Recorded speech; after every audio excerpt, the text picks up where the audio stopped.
üşüгөн жоксуң ба? Мен могу жемпирди кийип алчы. Кайда кеткениңди айтып койбойсуңбу? Издеп атып бутум түшүп калды. Же эмне дүлөйсүңбү? Көлдүн жээгинен издеп жүрүп бутум түшүп калды.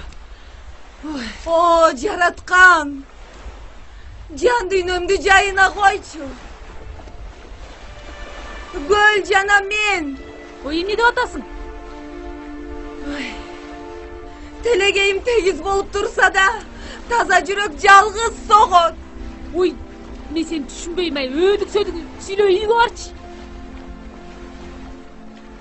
Силерге эмне, мен өлүп калсам да баары бир да. Баарыңарга уйку керек, курсак керек. Баарыңар тажаттыңар. Сени ким чакырды бул жерге?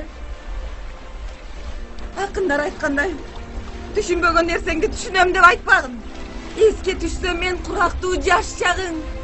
Сүйгөн болсоң. Ой, өлүмдү гана көрөйүн сен сүйүп үйүң менен. Үйгө барчы, айланайын, балдарың турат, үйөң турат, ата энеңди эмне кылабыз, Бара албайт экенмин. Деги эчтеген үчүн. Билгениңерди кылып алгыла. Ой, өлүмдү гана көрөйүн, турчу, үйгө барчы. Барбайм дебедимби? Сен эмне кылам эми? Кандай немесиң, эмне болуп баратасың, Деги үйгө барчы, жүрүчү.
Эй, ушул ойчу чачасыңбы? Кебетеңди карачы, оңдон алып чыкпайсыңбы? Элдер эмне дейт? Тур кийинип алып чык. Өз үйүмдө эмне кылышты өзүм билем. Бери кел да атам. Угуп атасыңбы? Чыкпайсың. Назик укчу, сен доктурга көрүнүшүң керек. Кийин кеч болуп калат. Түшүнүп атасыңбы? Болду, мен азыр скорый чакырам. Чакыр! Токто да атам. Алло, саламатсыңарбы? Бизге нейролог же психиатр керек эле. Ой, билбейм, мүнөзү өзгөрүлүп, жини келип тез-тезден эле. Ой, эмнеси болсо да көрүп койгулачы. 40та. Ак өргө 76А. Мүмкүн болсо тезирээк. Назик.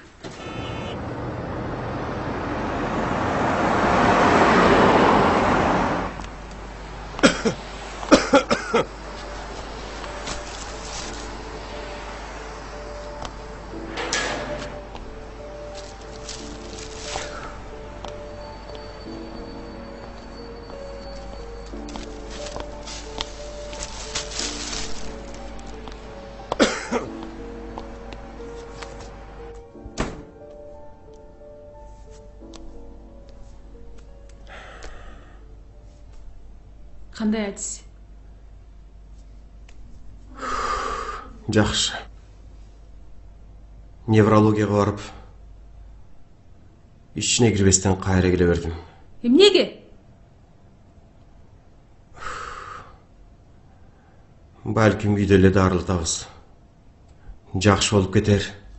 Кайдагы жакшы? Каяктагы жакшы ай? Ай карачы моуну ай. Мени мага көрүп карачы ай моуну ай, көрдүңбү? Мени өлтүрөм деп моуну сумкасына салып алыптыр.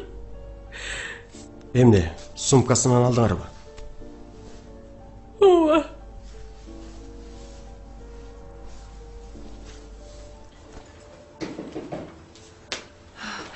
Саламатсыздарбы? Саламатчылык. Тез жардамда силер чакырдыңарбы? Ооба. Ауырлык айда. Ваннада ачып айтат эшикти. Ваннада? Ваннада өзүнө өзү эч нерсе кылып койгон жокпу? Назик ашчы эшикти. Назик ашчы. Биякта сен менен бир врач сүйлөшөм деп атат. Балким сага дары жазып берсе 1-2 күндөн жакшы болуп кетерсиң. Уйкуң да жакшы болуп калар. Ашчы эшикти, Назик, чыкчы. Жоголгула барыңар. Эмнеге эле мени кайтарасыңар барыңар. Я вас всех ненавижу. Жоголгула. Бекине алганда канча болду? Бир топ эле болду. Мен көзүмө көрүнбөгүлө. Жоголгула мага. Мени жайыма койгулачы. Мага жашоо бересиңерби? Жоголгула мага. Оставьте меня в покое! Так, ваннанын эшигин ачкыла. Уходите! Уходите!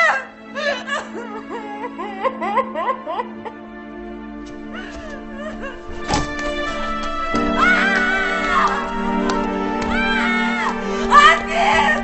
Отец! Отец! Я умираю! Отец!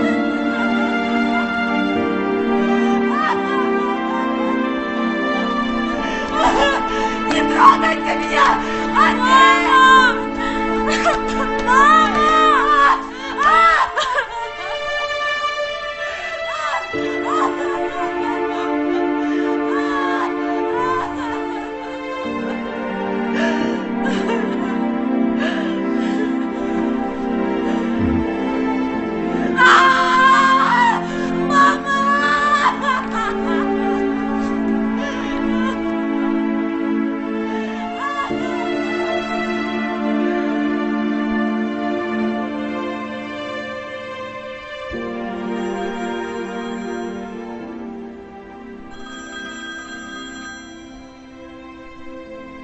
Алло.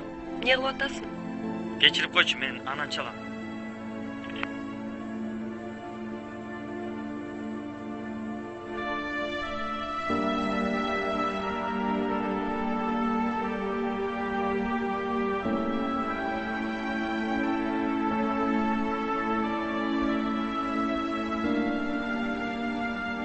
Пациентти машинага алып чыга бергиле. Сиз биз менен жүрүңүз. Назикти кайра үйгө алып келем де. Больницада жакшы врачтар бар. Ошолор чечишет. Жүрүңүз.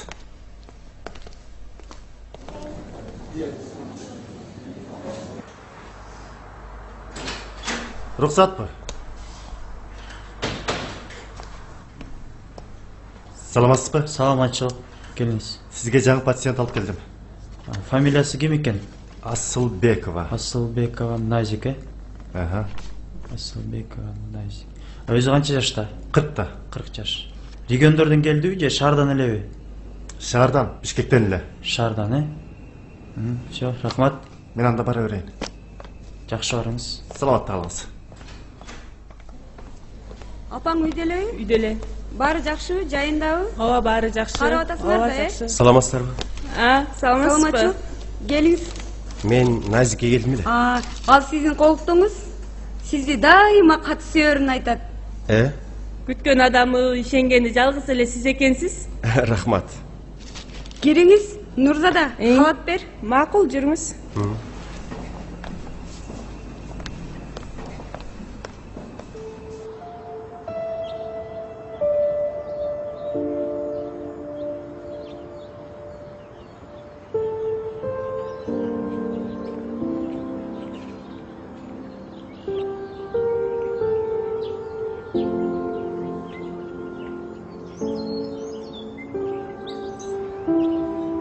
Сен эмне болгонуңду мага айткың келбейби? Эмнени? Өзүң билесиң да. Эмне жөнүндө айтып жатасың?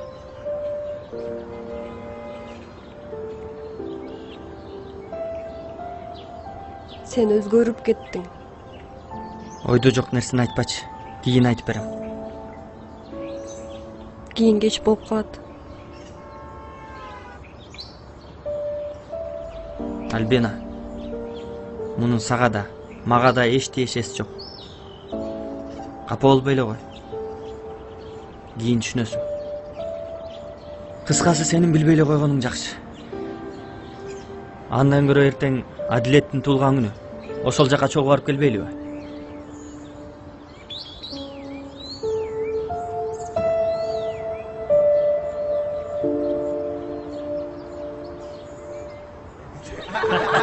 Көптен бери мындай отуруп элекмин. Силерди сагынып кеттим. Келиңерчи, биз жакшы отуралы.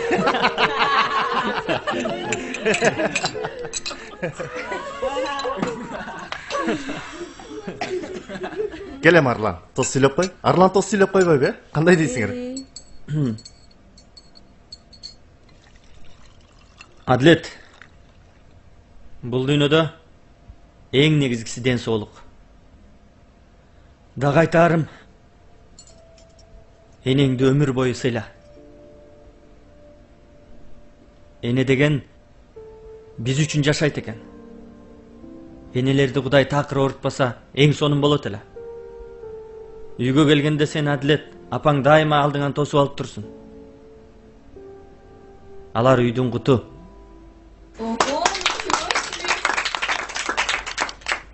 Ай, Арлан, тоз kokmuş даярданып келгенсиң го? Ай даярданбай эле. Арлан акыркы күндөрү мени да таң калтырып жүрөт. Ай, биз начорду факультетте тосту бир эле жаңмач менен айтып коет. Ой, бир түп тур, бир түп турдун тамыры, бир түп турдун тамыры түртүп турса, бир түп турдун тамыры, бир түп турдун тамыры түртүп турат. Давай, ошон үчүн алып ийбейлиби я? Бул тосту албасак болбойт. Жакшы сөз болду.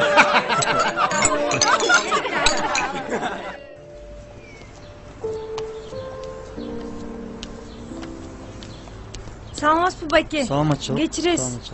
Сегинчи отделенияны кайдан тапсам болот? Жүрүңүз, мен дагы ошол жака баратам. Сиз дагы ошол жака баратасызбы? Жүрүңүз. Өзүңүз 8-чи отделенияда иштейсизби? Мен өзүм ошол жакта иштейм. Сиз кимге келатасыз? Мен Асылбековага келаттым эле. Сиз кимсиз болосуз, Асылбекованын? Мен кызы болом. Ал пациент менин карамагымда да. Байке, рас болбодубу? Апам ден соолугу кандай? Эми азыр жан келгендиктен дароо айтуу кыйын, бирок тынч, уйкусу да жакшы. Ичип аткан дарысынан тышкары дагы башка дары карашып жатабыз. Дарынын аты эмне? Дарынын аты азыр апаңызга киргенден кийин мага жолуга кетиңиз. Медсестрага айтсаңыз, Тилек Токонбаевичке деп. Мен дарын атын жазып берем. Макулбу? Макул байке. Жүрүңүз. Мый. Ай кыз, сиз кимге келдиңиз эле? Эч кимге? Анда эмне турасың? Эмне, больница жашайын деп келдиң беле? Жок. Билесиңби, бул жердегилердин баары мени тааныйт. Айтсаң, чуркап барып таап келе калам. Мен бул жердегилер баары ханыша дешет. Мен эмне, ханыша окшошпой турамбы? Жок. Окшош экенсиң. Мен шашып атам, кечиресиз. Мен кете берейинчи. Айтсаңыз, токот турсаң, жигитиң барбы я? Жок. Биз менен тааныштырып койбойсуңбу? Макул. Эртең тааныштырам, эртең келем. Макул. Жок деп коет ай.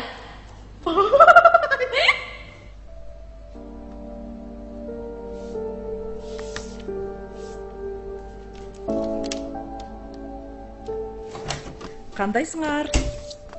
Арлан, сен отура бер. Мен мамама сен жөнүндө баарын айтып бергем. Мама у меня понятливая. Саламатсызбы? Саламатчылык. Атың ким? Арлан. Арлан? Абдан жакшы атың бар экен. Рахмат. Сен тууралуу Альбина мага айткан. Менин атым Гүлзат. Отура кой. Ай, Альбина, Арланга чай пай бердиңби? Ай, конок келсе отом эч нерсе койгон жоксуңбу? Азыр. Отур. Сен тартынба балам, отура кой. Көрдүңбү Арлан, сен коркуп аткансың. Чынын айтсам, эмне кыларымды да билбей калдым. Тирдеп да кеттим. А сенчи мени ата энең менен качан тааныштырасың?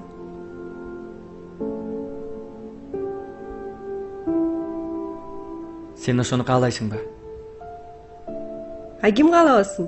Сендей жигиттин ата энесин бардыгы эле көргүсү келет.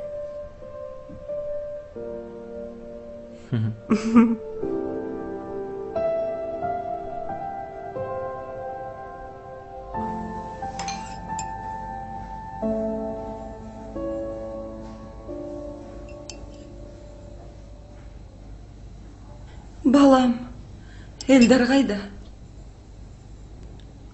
Апа, ал үйдө? Чын элеби? Ооба, эмне болду?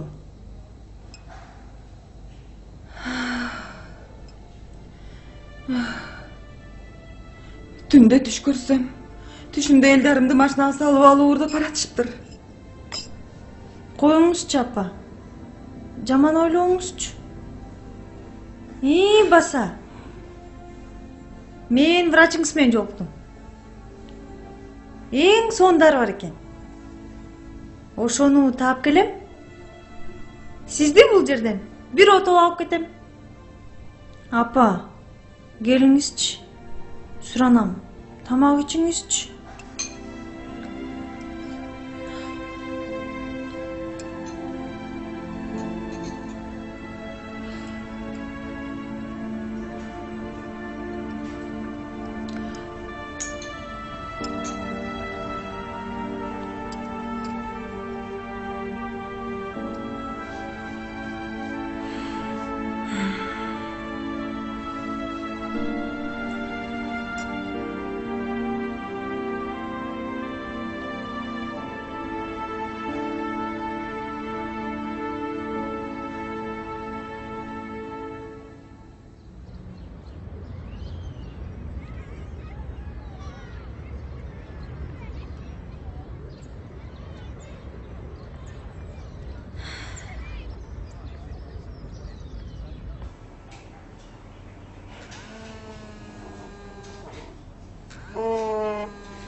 Алло.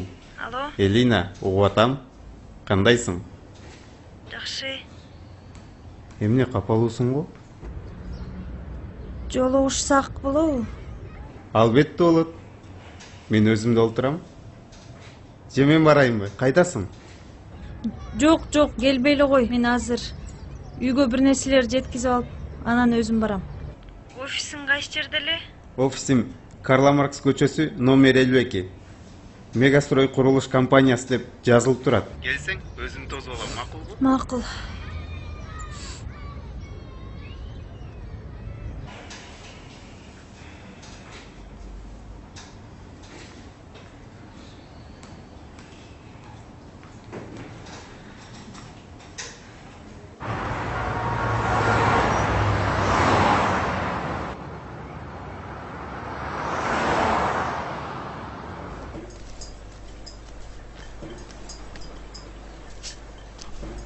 Ата курсагым ачып атат. Азыр мен бир нерсе жазап берем. Эрбол, Байкен каяка кетти билбедиңби? Билбейм.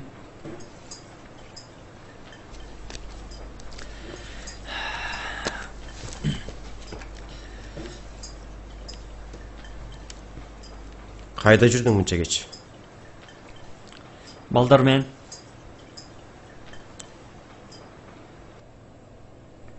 Моюнилериңдин курсагын тойгузуп коюп, үйдү кичине реттеп коюп, анан кайда кеткениңди айтып кетпейсиңби?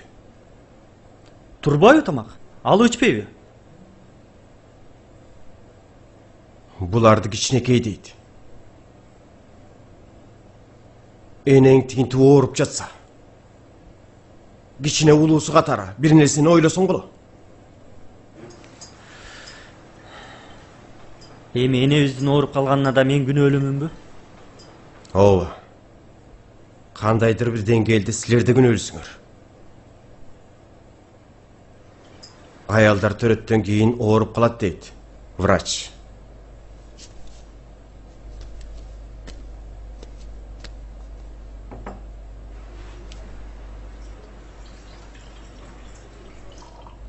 анда балалуу болбой эле койбойсуңарбы? Жүрүп эшикти ичинен илип алчы.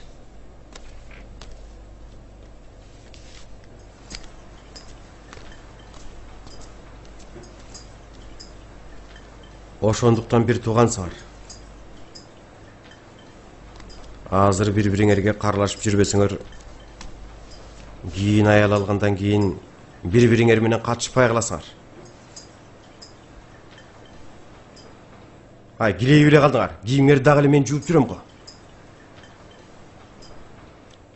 Бир жолда дүкөнгө барган жоксуңар го. Ата кимге сүйлөп атасың?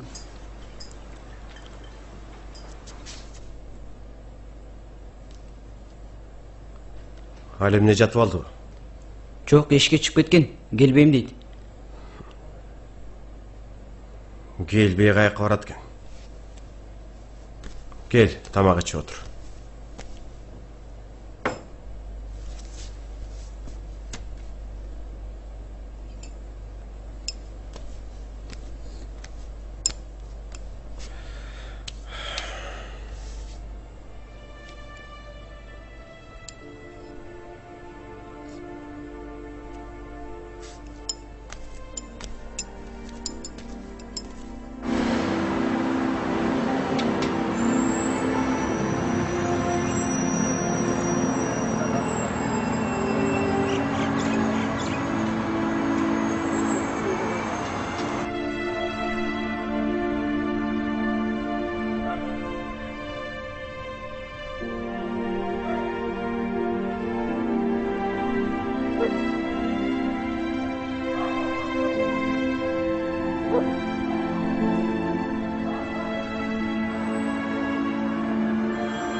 Alo. Арлан. Мейли мага жооп бербейли кой. Сен эми чоңойдуң, эс тарттың. Сен менин ар бир сөзүмө түшүнөт деп айтам. Сенден башка кимге айтам? Иниңдин таянар, ишенген адам жалгыз сенсиң. Сен ушул убакка чейин бир катуу айтып уруштунбу? Мен сага эч качан жамандык каалабайм.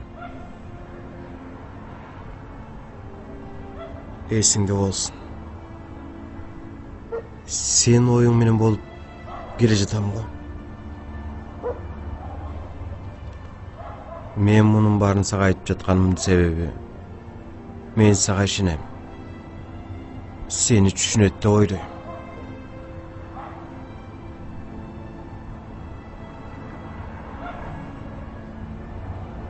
Мен жата берейин, эшикти илген жокмун. Сен үйгө келип кал.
Алло.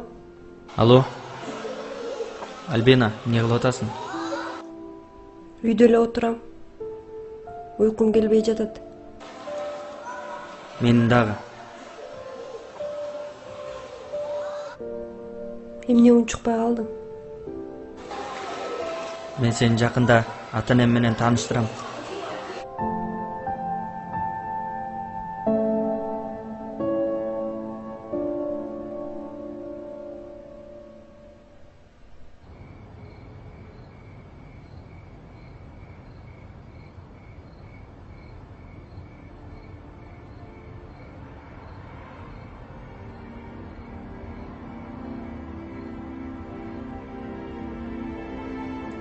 Başыңды көтөр.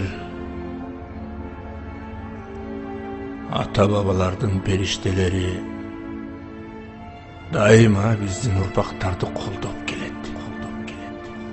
Жашоонун сыноосуна сынба бала. Моюн бербе. Чыдамдуу бол. Мөгдүрөп, турмушка баш ийип, үй бүлөңдөн үмүт үзө көрбө. Аларды таштаба. Аз калды. Тилегиң орундалат. Уулум. Үшүп калбай. Ден соолугуңду карасаңчы.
Ап келдің бе? Жолдош доктор. Биз үйгө чыгарып барып, эмне талап кылынса, ошонун баарын аткарсак болобу? Сиз жолдош болосуз да? Ооба. Жашаганыңыздарга канча жыл болду? 22 жыл. Үйдөгү шарт кандай? Канча балаңар бар? 4 балалуубуз. Балдардын маңдайында, менин көзөмөлүмдө үй бүлө шартында болсо жакшы болобу дейм да. Ооба. Ар бир үй бүлөдө чогуу болгону жакшы болот. Эгер оорулууга көңүл жакшы бурулса. Ажырашалы деген оюңузда жокпу? Жок, андай ой жок. Орусча бир жакшы сөз бар айтылган. Чуда деген. Сиз Кудайга ишенип, чын ниетиңизден жардам берсеңиз, чын ниетиңизден көңүл бурсаңыз, сүйсөңүз, жароокер мамиле кылсаңыз, мына аялыңыз айыгып кетет. Мына ушундай мамиле кылганыңыз чын болсо, мындай туруктуу үй бүлөнү колдоо биздин милдетибиз. Сизге чоң рахмат. Аман болуңуз. Жашоо бул эмне? Күрөшүү. Жашоо бул эмне? Жеңүү. Дүйнө жакшы адамдар менен кармалып турат деген чын негизи. Болуп турганда. Рахмат сизге. Мына Тилек Токонбаевич, сиздин келчегиңиздин дарыгери.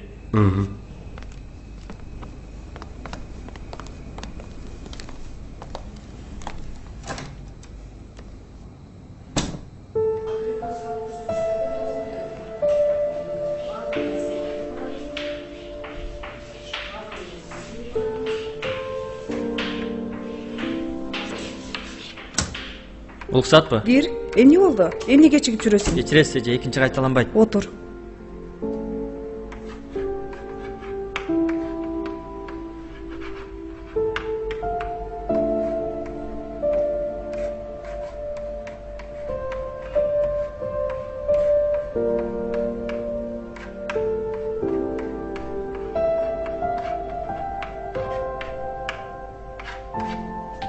Арлан, сага эмне болду? Бир жериң ооруп турабы?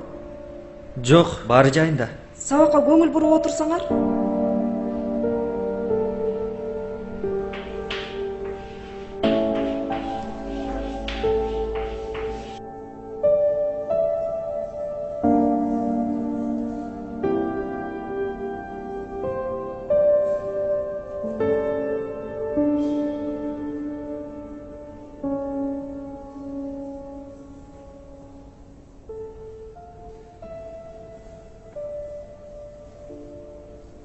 Арлан,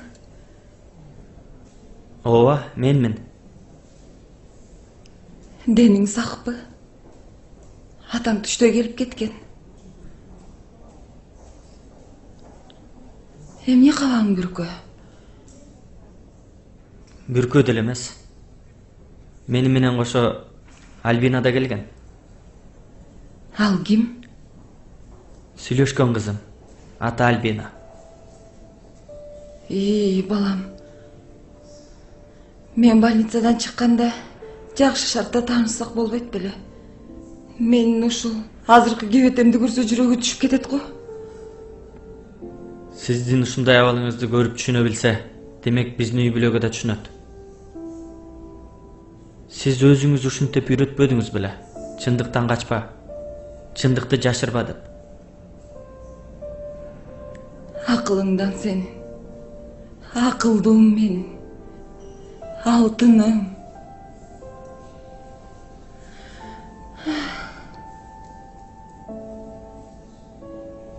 Мейли бар чакырып кел. Мен өзүмө келип оңдонуп алайын.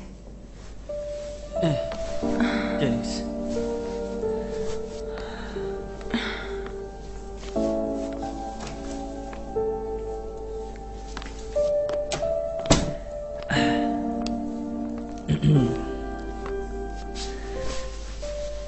Таанышып алыңыз. Бул Альбина. Сиздин келечектеги келиниңиз.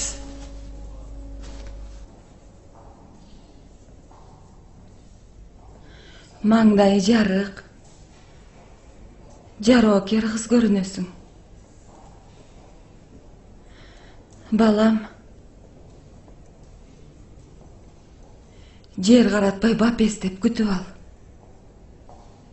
Бул да бирөөнүн эрке кызы да. Экөөңөр бири-бириңерди сактаганды билгиле. Мына Арландын атасы. Мени өмүр бою ушул күнгө чейин эркелетип, бап эстеп, багып келет. Же туура эмес айтамбы, балам? Ооба, ошондой. Айланайын кызым. Сен мага аябай жактың. Сен мен колдонгон идиш аяктарды сындырбай колдонуп кеткен келин болсоң эле болду.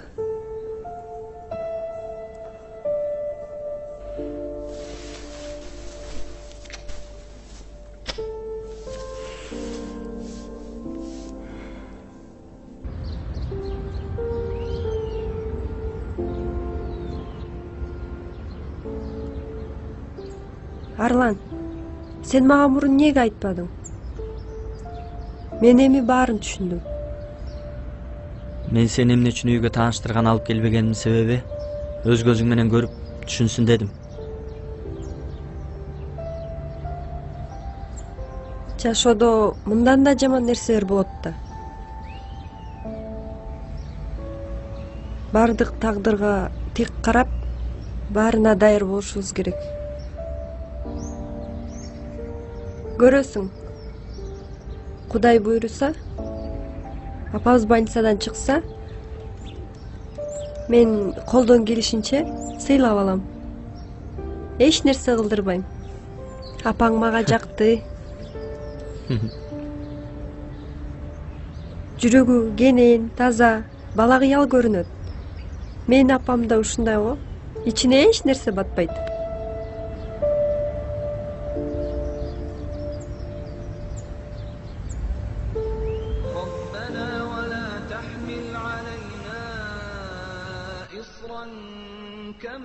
Бул жамандыктан сак бололу.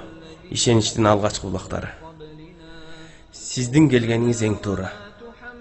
Көкүрөгүңүздө ишенич болсо, анан Аллада. Кудайдан сурансаңыз, жараткан кабыл албай койбойт. Сөзсүз кабыл алат. Сиз биринчиден сиздин тукумуңузду улап, сизге Наристе төрөп берген никелүү жарыңызга чын ниетиңизден жардам берүү максатында кошулуп отурасыз. Бул түйшүгүңүз акыры барып улутта калат. Биз баарыбыз Кудайдын кулубуз. Аллага таазим этип, аны унутпашыбыз зарыл.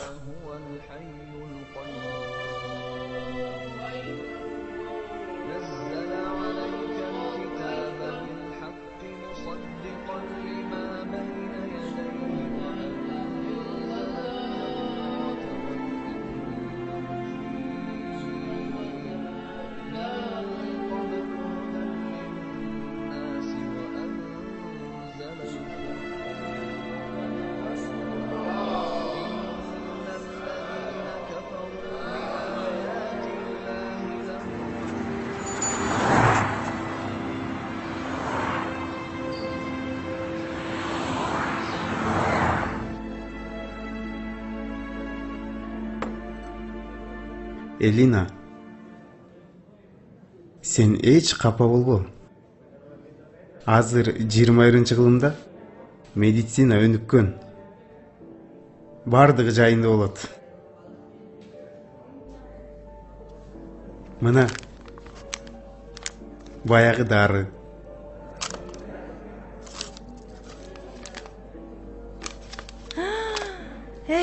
Алматыдан алып келдим. Рахмат. Сенин көз жашың сүйүнүчтүн көз жашы го деп ойлоп койдум. Кудай бар экен. Дары дароо эле табылып калды. Демек, айыгып кетет. Кымбат дары. Чыгым болдуң го. Акчасын сөз кайтарып берем. Жок. Сатуулашпайлы. Баасын сураба. Мен чын жүрөгүмдөн жардамым болсун. Негизи сен капаланбай, апаң айыгып кетсин. Кел эми энелер үчүн. Рахмат.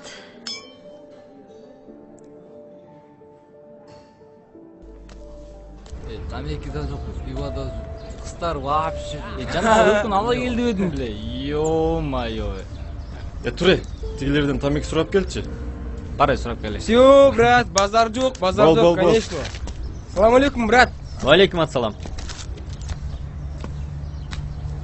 Салам. Кандай? Тамеки барбы? Жок, чекпейм.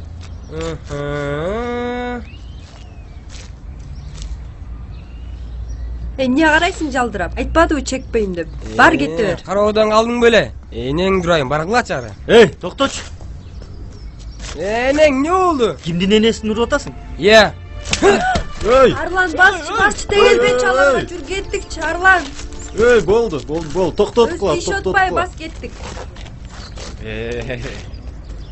Тур, эчкиңе карабыш кырбайсың. Жатканын кара жабыш. Тур.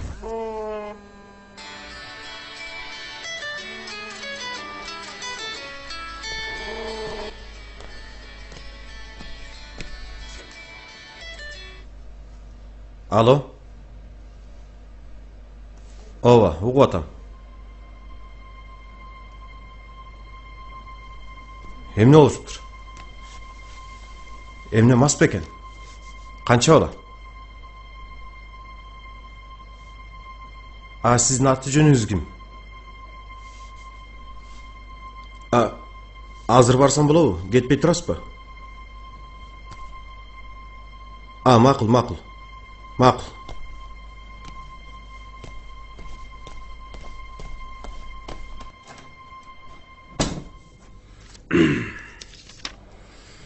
Урматтуу тергөөчү. Эми сиздин да балдарыңыз бар чыгар. Ананчы? Бул уулум негизи ичпейт, чекпейт, окуусу да жакшы. Достор да жакшы балдар эле. Кайсыл шайтан урду билбейм.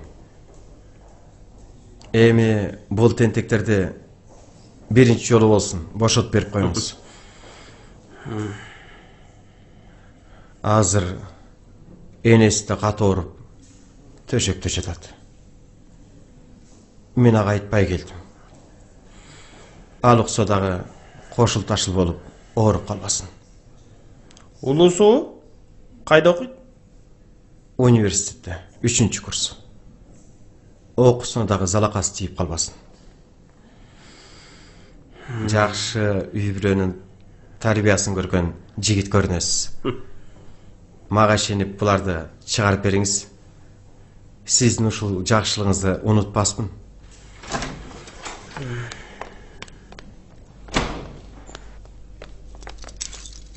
Бошотуп коюп барар. Бактылуу бала экенсиң.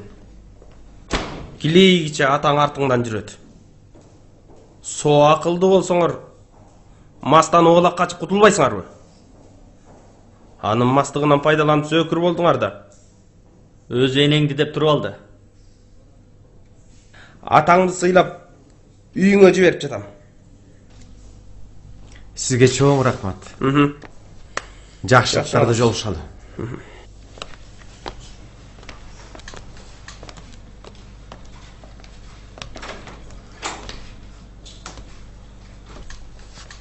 Жакшы калыңыз.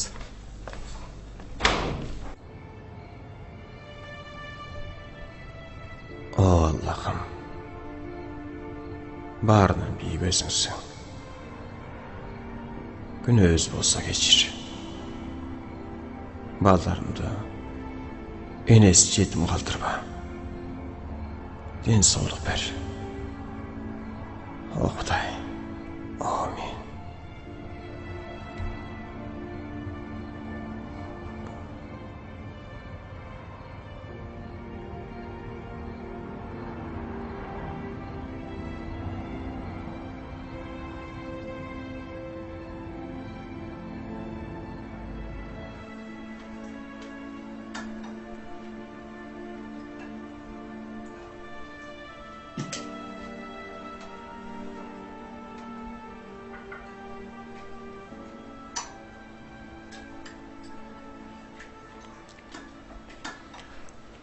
Мамаңар силерге салам айтты.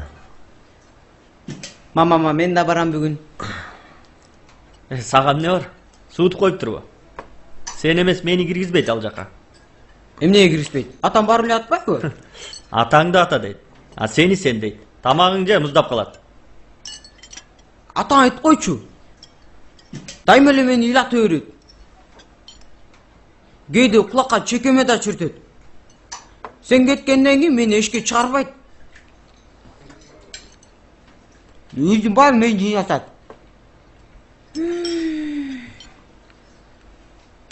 Мусулду төктүртөт.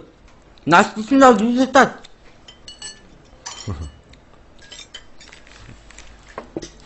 Дагы эмне кылдырат? Биротоло жуунтам, киринтем деп койбойсуңбу? Өзүң кыла баштайсың го? Анан эшикке чыгып ойнойм деп. Арлан. Бери келчи. Бүгүн кечинде мамаңарды алып келем. Yes, апам келет. Убакыт болуп калды. Окууга жөнөгүлө.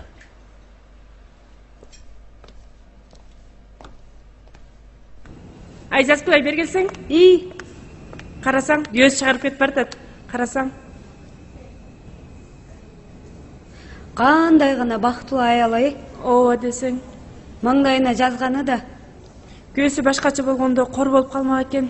Ананчы, азыр кимге кимдин кереги бар? Жада калса азыр балдарыңа да батпайсың. Ошону айтсаң.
Кандайсың?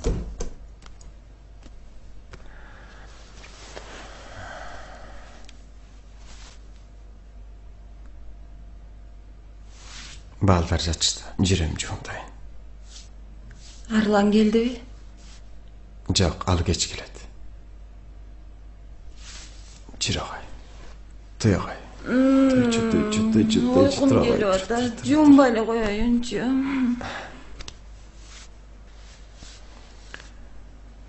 Алтыным.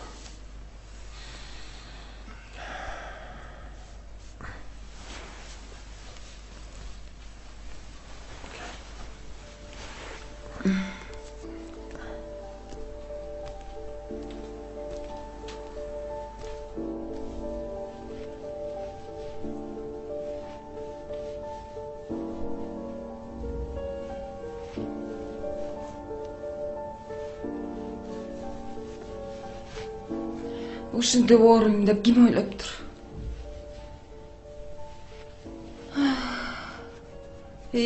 Ушундан көрө өлүп эле калсамчы. Sen өлөсүңбү, же мен өлөмбү, аны Кудай өзү билет. Koy, sen өлбөй эле кой. Балдардын келечегине sen керексиң. Мен го минтип калдым. Кантип калдың? Сен эме айыктың? Бул дүйнөдө эч кимиң жок, жалгыз калгандан корк. Чын эле бирдеме үстүмөн басып тургандай болуп жүрчү элем. Кадимкидей жеңилдеп калдым. Сага рахмат. Жашоодо эмне гана болбойт. Маңдайыңа жазганды ошону көтөрө бил. Илгери атам айтчу эле. Таза болсоң суудай бол, баарын жууп кетирген.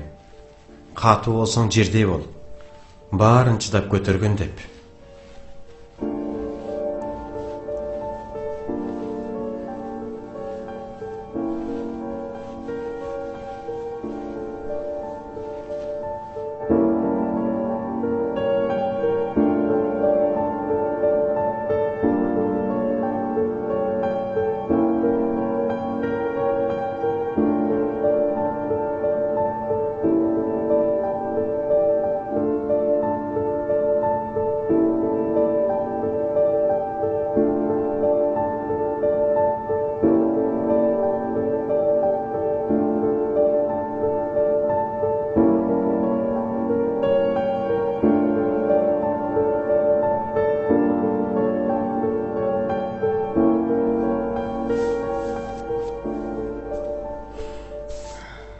Бактың бар экен, адистей күйөөң бар.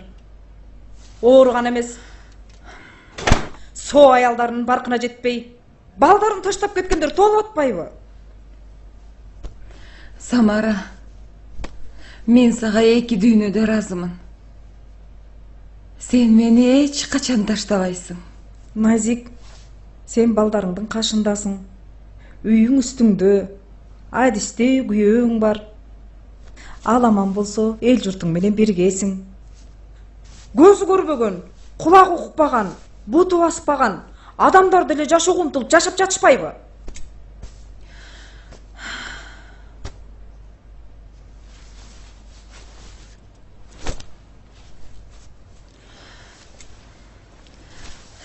Жан досум.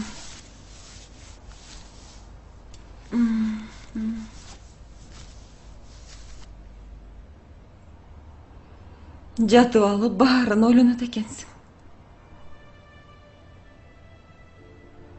Эгер менин көзүм жумулуп кетсе, суранарым менден жийиркенбей, дос катары өзүң жуунтуп кой.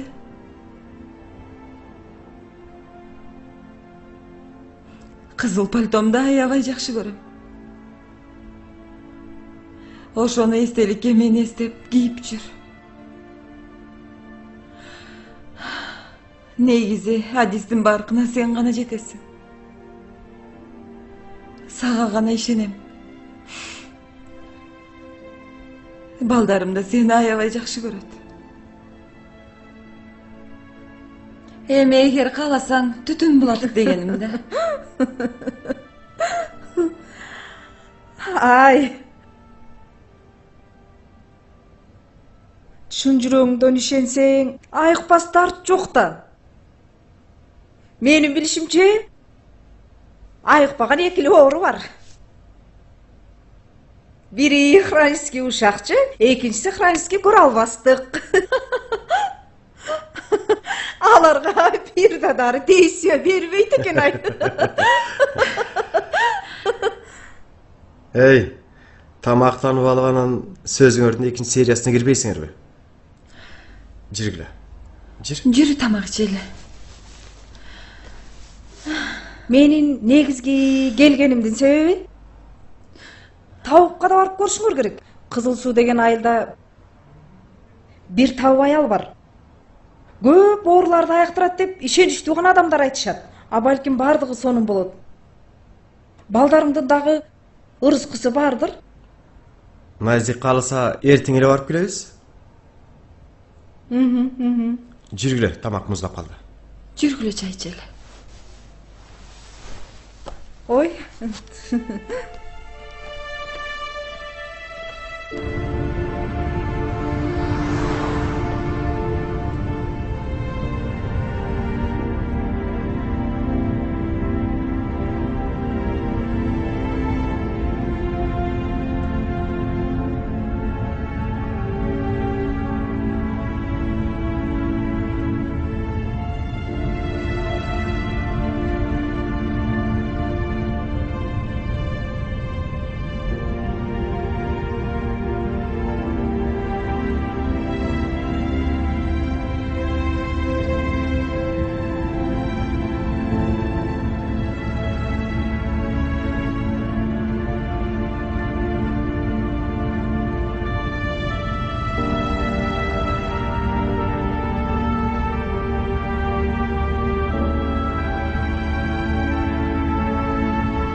Gel götür ötürü.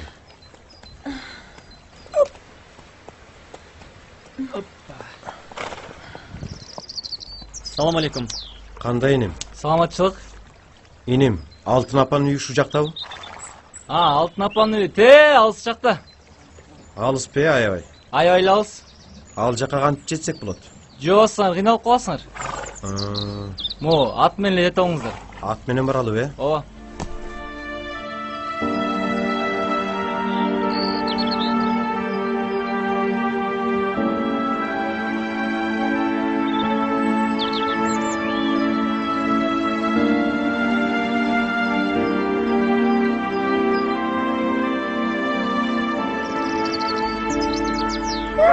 Yolbars meh. Gıcı. Salam aleyküm. İnim, Алтын апа үйдө? İyi, үйдө, киргиле. Gıcı. Yolbars, gıcı. Meh. Bismillahirrahmanirrahim.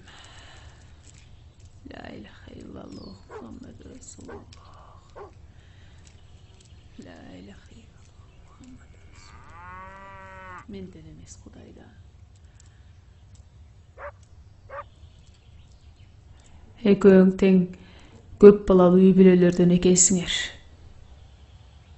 Айланайындар, экөөңөргө көз тийген. Суук көз ташты да жарат эмеспи? Жаштайыңардан баш кошуп, жагымды, жылдыздуу, эл оозуна алынган үй бүлөлөрдөн экенсиңер. Силердин үй бүлөңөрдү ажыратканга аял затынан да, эркек тараптан да аябай аракет кылышкан. Бисмиллахиррахманиррахим. Колдой көр, колдо. Эми жаман сөздөн, жаман көздөн тазалайын силерди. Бисмиллахиррахманиррахим.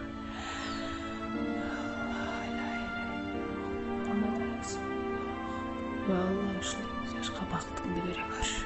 Амин.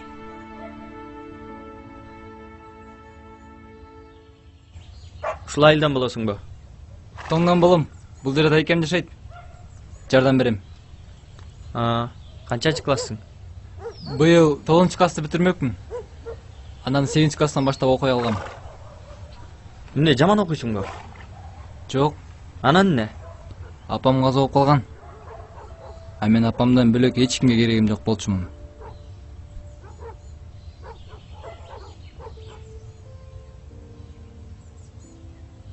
Атаңчы? Атам бизди кичинекей чактан эле чыттап кеткен. Жолдош. Сен негизи ким болгуң келет? Мен ырчы болгум келет.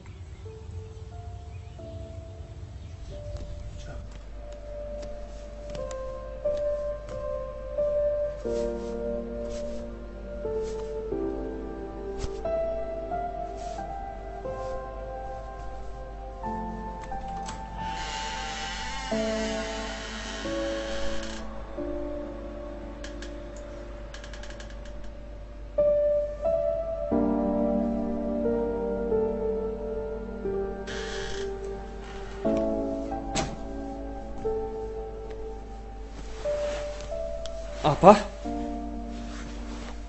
Балам, сен уктай элексиңби? Сиздин добушуңуздан ойгондум. Булардын баарын сен күрөштөн жеңип алдыңбы? Бул болсо Памирден келген Жамал деген баланы жеңгенде. А бул болсо Таластагы Таймаштан.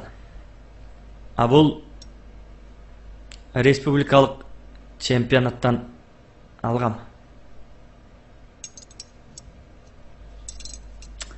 Окууларың кандай, балам? Университетте жетишип атасыңбы? Ооба. Мен ал жакта старостамын. Кулунум менин. Менин сыймыгым. Жакшы уул. Эн ата үчүн асмандагы жылдыз болот. Сен ооруба. Аман бол, менин кутум. Мен эч качан оорубайм. Силер аман болгула. Силер үчүн ооруганга да акым жок, балам.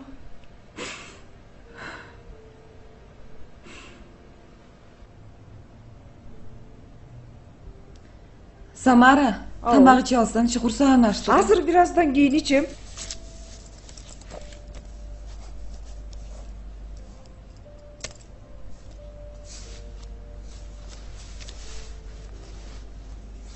Эртең менин тоолгон күнүм. Ой, алтыным, куттуктайм. Рахмат. Бактылуу болай, алтышкам. Бирок өткөрбөйм. Эмнеге? Эң жакын курбум сен жок. Балдарым дагы таятасыныкына кеткен болчу. Мен барбасам биздин үйдөн адис барат. Анын үстүнө мен жакшынакай болуп аяп калбадымбы? Оорумдан сакайып. Рахмат досум. Мүмкүнбү?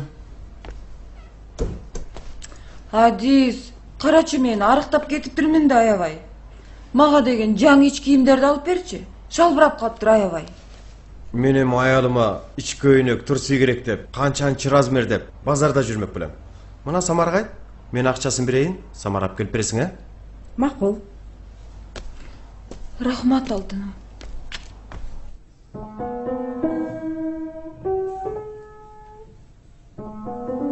Макулбу? Макул, жарайт. Урсат па? О, Адис байке. Саламатсыз ба? Келіңіз, саламатшылық. Жақсы. Келіңіз, отырыңыз. Келіп қалыптырсыз.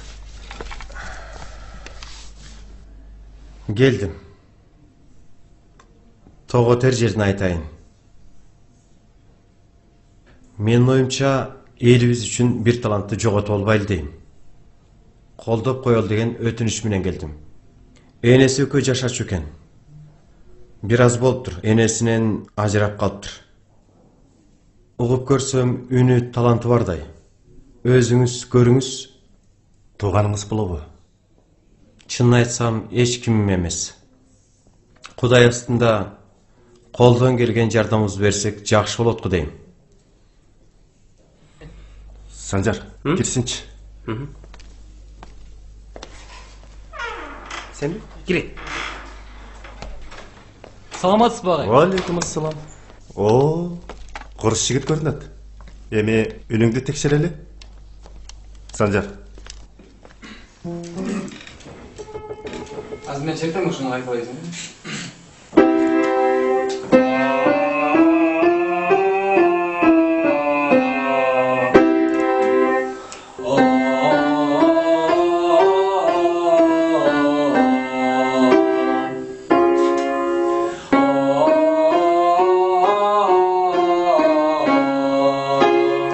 Болды.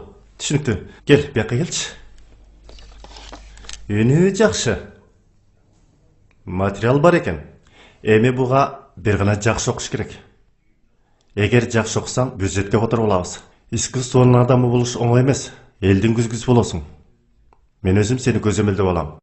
А эгерде жалкон кармаса, барып кой кайтарып, тоонун үстүнө чыгып, ырларын ырдап жүрө бересиң.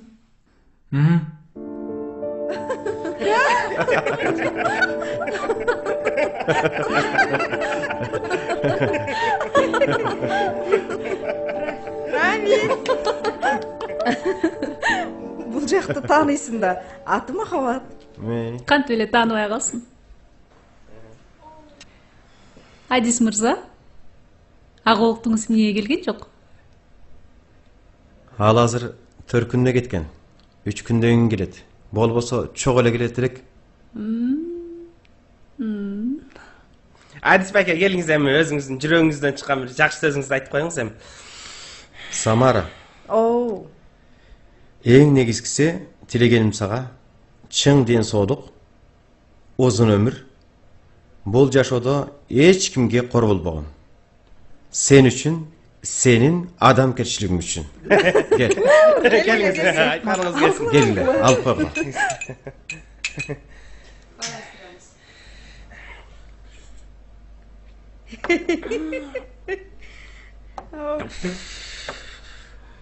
О, жараткан, айтчы, деги кандайсың? Мени канча ары бери айдайсың? Биротоло үмүтүмдү бекитип, же эшигиң кенен ачып салбайсың?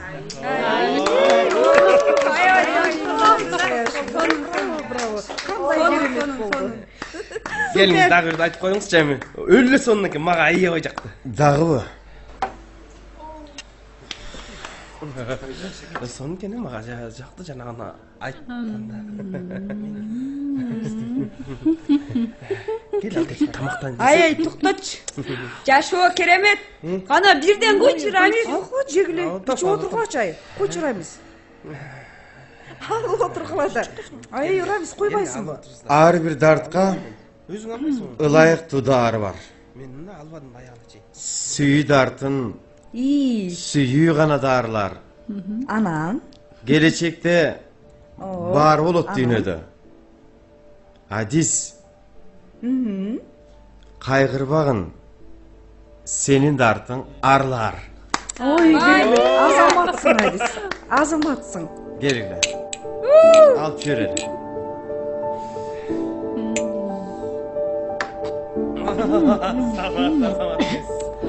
Аябай жакты.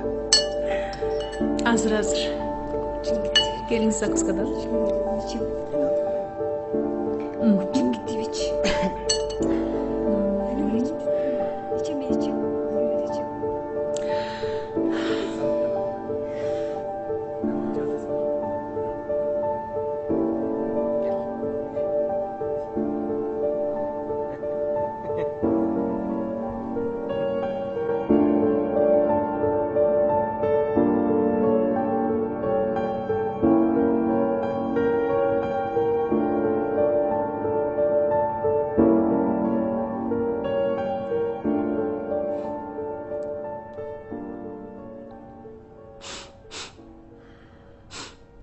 Мен аябай мас болуп калдым окшойт.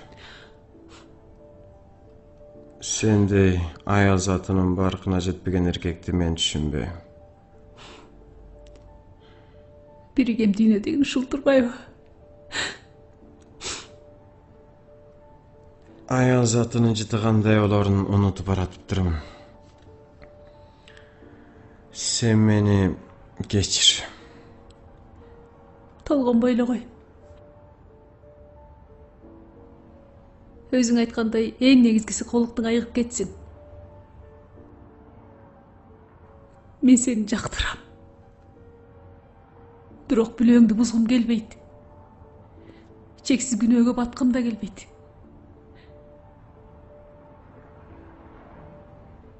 Тур, жана.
Адис.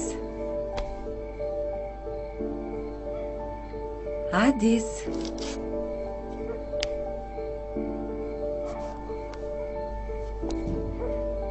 Эшик өзүң чыктыңбы? Ооба. Кайрадан төрөлгөндөй болуп турам. Мен сени үйдөн эле күтөйүн дегем. Чыдай албай сүйүнгөнүмдөн эшикке чыккым келди.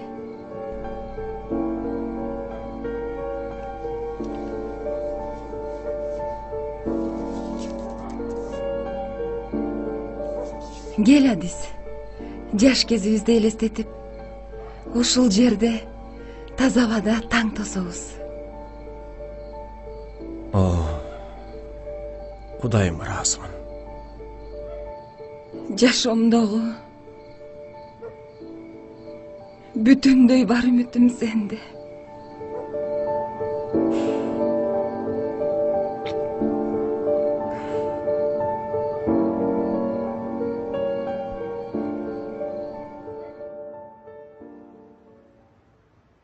Окууларың жакшыбы, балам? Экзамендерге даярдыктарың кандай? Жакшы. Альбина кандай жүрөт? Сонун. Сүйлөшүп жүргөнүңөргө канча болду? 2 жылдан ашып калды. Сен да үйлөнүп, неберелүү болсок дегенде 2 көзүм төрт. Небере жыттаңар келип жатабы? Негизи качан үйлөнөйүн деген оюңар бар? Эгер шарт болсо, бүгүн эле баш кошууга даярбыз. Экөөңөр бири-бириңерди чындап эле сүйөсүңөрбү? Кыздын эн атасы билишеби? Билишет. Алар мени жакшы көрүшөт. Кызына Арландан бөлөккө турмушка чыкпа. Мындай жакшы жигитти төгөрөктүн төрт бурчунан кыдырсаң да таппайсың деп айтышат экен. Эгер кызың макул болсо, алыс узатпай эле башыңарды кошуп коелу, Эмне дейсиң? Ооба, туура. Мен дагы өзүмдү жакшы сезип, оорумдан айыгып жакшы болуп калдым. Ыңгайлуу убакытта Альбинанын ата-энеси менен сүйлөшпөйлүбү? Кандай дейсиң, атасы? Туура айтасың. Негизи кеңешип кескен бармак оорубайт дейт. Секетке тейин.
Карап турлачы, азыр мен ырыткан таш көлдүн ар көзүнө чейин жетет.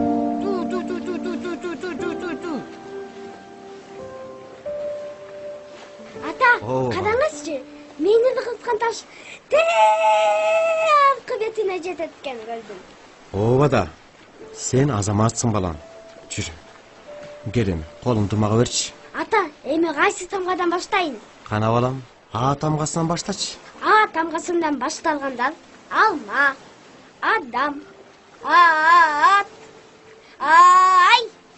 И баса атуу. Эмне дейсиң? Мага качан айды абересиң. Айды сен өзүң эле алып аласың.